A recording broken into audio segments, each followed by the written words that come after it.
Hi, boys and girls. Today you're going to be reading along with me or listening to a passage about Native Americans. Today is actually a commemorative holiday for Illinois for American Indian Day. So we are going to read this passage, and there are questions for you to answer down below on the form. So I suggest looking over those questions and then scrolling back up and either reading or, like I said, following along as I read the passage. Native Americans have been living in what is now the United States of America for a very long time. They were there long before anyone from Europe came.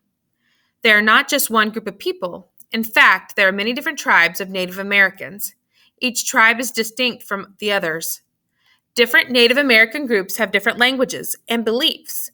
They also have distinct ways of living called folkways. You can see just how different Native American groups can be by comparing them. Start with the Hopi tribe. The Hopi are Native Americans who live in the American Southwest. When Spanish people first came to that area and found the Hopi people, they called them Pueblo people. Pueblo means town in Spanish. The Spanish call the Hopi this because the Hopi people lived together in towns. They did not move around. The Hopi were also known for farming, and they have always been very peaceful. Their name comes from the words Hopita Shinumu in the Hopi language. This means the peaceful people or peaceful little ones. Now, compare them to the Navajo tribe.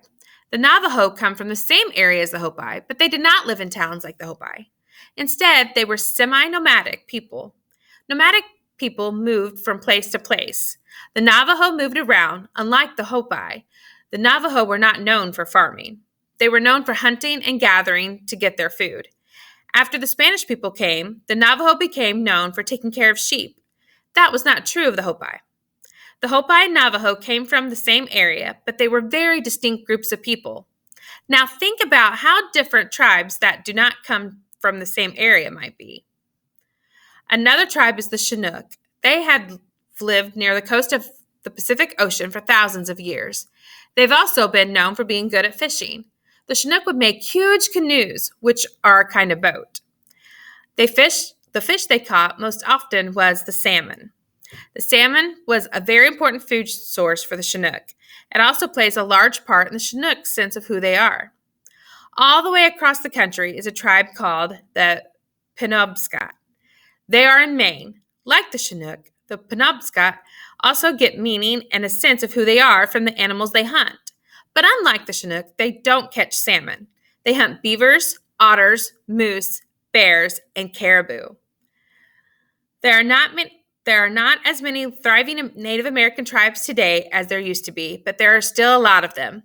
The United States of America recognizes more than 500 different Native American tribes. When a tribe is recognized by the United States, the tribe may form its own government. It can have its own laws, taxes, and rules. There are also about 400 tribes that are not recognized by the United States. There are about 1,000 different groups of Native American people in the United States, and each group is unique. All right, now take your time. You can refer back to the video and rewatch it as you're answering the questions, or you may go back to the text that's already included. Okay? All right.